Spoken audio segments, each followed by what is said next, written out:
Parem para imaginar a cena. Uma vastidão imensa de um deserto antigo. Aquele céu noturno profundo, forrado de estrelas. O vento soprando forte por entre as montanhas rochosas. E lá embaixo, fogueiras iluminando o horizonte de um acampamento colossal. É um cenário de pura tensão, quase palpável. Uma verdadeira conspiração espiritual acontecendo nas sombras.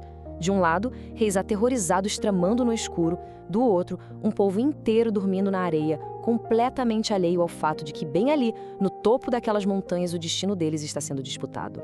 No nosso estudo de hoje, sobre o capítulo 24 de Números, nós vamos mergulhar num texto monumental. Um momento onde o mistério, o medo e a majestade divina colidem de uma forma absolutamente avassaladora. E tudo isso nos leva a uma pergunta que ecoa através dos milênios.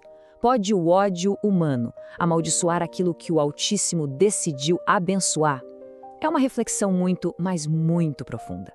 Pensem no rei Balaque. Ele estava desesperado, consumido pelo pavor diante do avanço dos hebreus no deserto. Ele não queria só uma vitória militar comum, ele buscava uma aniquilação espiritual. É por isso que ele contrata Balaão, um adivinho famosíssimo na época, para lançar a ruína sobre aquele povo. Dá para sentir a tensão no ar. É uma tentativa real, movida a muito ouro, poder e rituais sombrios, para destruir Israel usando forças invisíveis. O que a gente presencia aqui, na verdade, é um choque colossal entre duas visões de mundo totalmente opostas. De um lado, a magia pagã. O mundo antigo acreditava firmemente que os deuses podiam ser manipulados através de feitiçaria e sacrifícios. Sabe aquela ideia de que bastava pagar o preço certo? Pois é. Do outro lado, temos a soberania de Deus, incontrolável, absolutamente fiel e suprema. Balaão tenta usar a velha fórmula dele. Constrói altares nas alturas, derrama sangue e tenta barganhar algum poder. Mas ele bate de frente com uma realidade muito frustrante para ele. A divindade de Israel simplesmente não obedece à lógica mágica do Oriente Médio Antigo. Esse Deus recusa qualquer tentativa de ser comprado ou controlado. E aí que chegamos ao ponto de virada. Balaão finalmente percebe a inutilidade de todo o esforço e simplesmente desiste. Ele abandona os encantamentos. Imaginem a força dessa imagem, os altares ainda fumegando sendo deixados para trás nas rochas frias, enquanto o profeta caminha até a beira do precipício. Ele levanta os olhos e contempla a imensidão do acampamento de Israel, perfeitamente organizado lá embaixo no vale, banhado pela luz dourada do deserto. É exatamente ali, totalmente despido dos seus truques, que ele reconhece a presença invisível e esmagadora de Deus guardando aquelas tendas. Lutar contra o Criador, nesse ponto, ele percebeu, seria como tentar parar o vento com as próprias mãos. Essa situação toda revela a tragédia interna desse profeta. Tem um pensamento de Santo Agostinho que captura isso de uma forma formidável. Ele dizia que o pecado não é apenas ignorância, mas um amor desordenado. Ou seja, não é só não saber o que é o certo, é amar as coisas na ordem errada. Balaão é o retrato perfeito de um homem dividido, um personagem trágico. Ele estava ali enxergando a majestade divina de camarote. Ele conhecia a verdade, mas o amor dele pelo lucro material, por aquela recompensa de ouro oferecida pelo rei Balaque, acabou aprisionando o coração dele. É fascinante e ao mesmo tempo muito sombrio perceber que alguém pode contemplar realidades espirituais tão profundas e ainda assim ser devorado pela própria ganância terrena.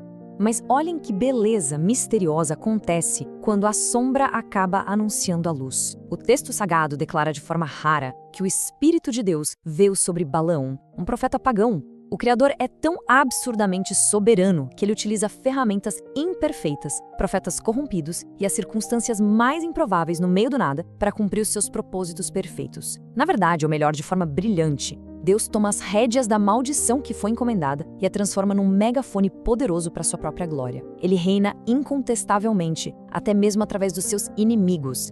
E diante disso, surge um alerta bem severo do teólogo João Calvino, que traz uma das lições mais fortes dessa história toda. O fato de Balaão pronunciar palavras inspiradas não significa de forma alguma que o coração dele fosse leal. Dons espirituais não são prova definitiva de intimidade com Deus. Falar com eloquência ou ter uma visão profética momentânea não substitui um coração transformado, um coração fiel.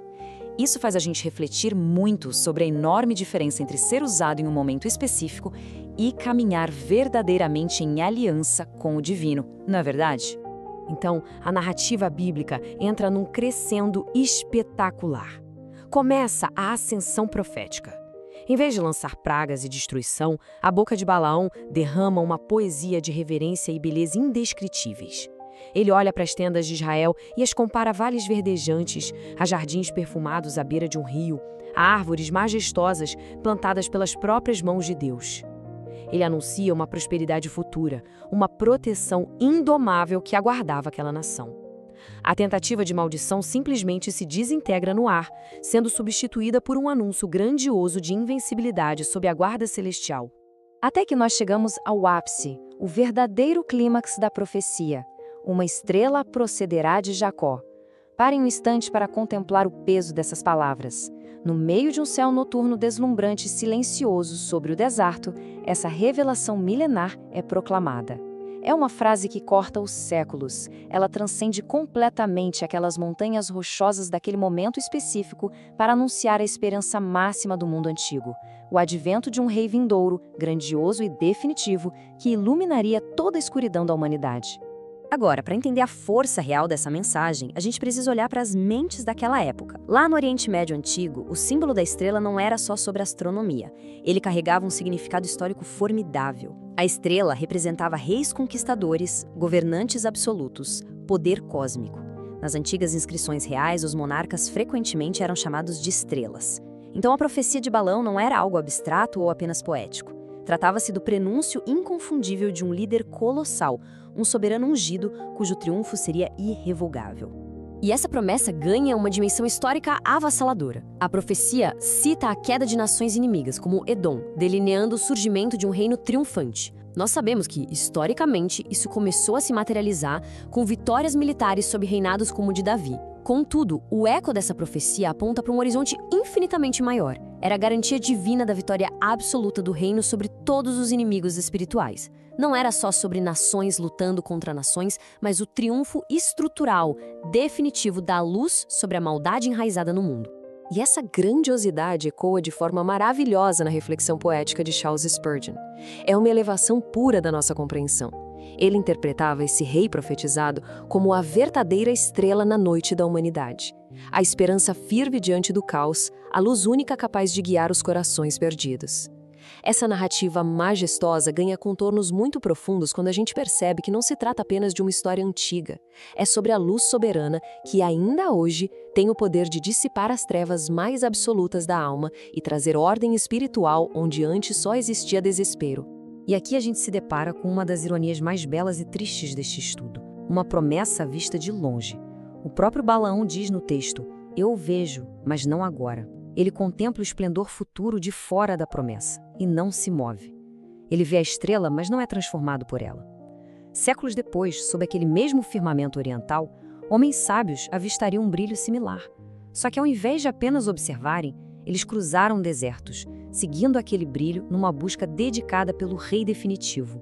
É a diferença monumental entre ter um mero conhecimento teológico e viver a adoração ativa. Então, o que a gente deve absorver visceralmente de tudo isso? A realidade reconfortante da graça que sustenta a fragilidade. Pensem bem, o povo lá embaixo não era heróico ou infalível. Eles murmuravam, tropeçavam nas próprias dúvidas no meio do deserto o tempo todo, mas aquele escudo invisível sobre eles permanecia intacto. Israel não era protegido pela sua própria perfeição ou por méritos espirituais, mas pura e simplesmente pela inabalável lealdade do Altíssimo. A fidelidade do Deus soberano é e sempre será maior do que a nossa fragilidade terrena. E, sinceramente, isso muda tudo. Existem verdades nessa história que funcionam como pilares de rocha sólida que precisamos guardar. Primeiro, nenhuma maldição, humana ou espiritual, consegue atingir aquilo que o céu decidiu abençoar. Segundo, qualquer tentativa de manipular o poder divino através de rituais ou artimanhas não passa de uma ilusão inútil e passageira. E terceiro, as promessas soberanas subsistem. Elas são garantidas pelo próprio Deus, indo muito além das nossas falhas e tropeços humanos. Essa é a certeza absoluta de uma vontade celestial que jamais pode ser detida. E assim, a gente consolida a nossa visão. O esplendor de Números 24 não morre ali, na poeira de Moabe. Toda a trama, cada palavra dita sob aquele céu vasto convergia inegavelmente para o evento que dividiria o tempo. A profecia aponta sem nenhuma hesitação para Cristo. a verdadeira estrela da manhã que o Apocalipse menciona. O rei esperado que ilumina a eternidade, trazendo a alvorada definitiva e a paz inquebrantável para um mundo que outrora esteve perdido na noite fria da história. O plano foi e sempre será absolutamente perfeito. Uma reflexão maravilhosa. E a pergunta provocativa que encerra o nosso estudo hoje é: como essa luz profética muda a maneira como enxergamos os nossos próprios medos e desafios hoje? Deixem aqui nos comentários qual parte dessa narrativa cinematográfica, dessa soberania implacável de Deus, mais marcou os corações de vocês. Se este material ajudou a aprofundar o conhecimento sobre as Escrituras, curtam, compartilhem com quem ama estudar a palavra e não se esqueçam de seguir a página e continuar acompanhando a nossa série Um Capítulo. Muito obrigada pela companhia de todos. Até o nosso próximo encontro com um maravilhoso texto sagrado.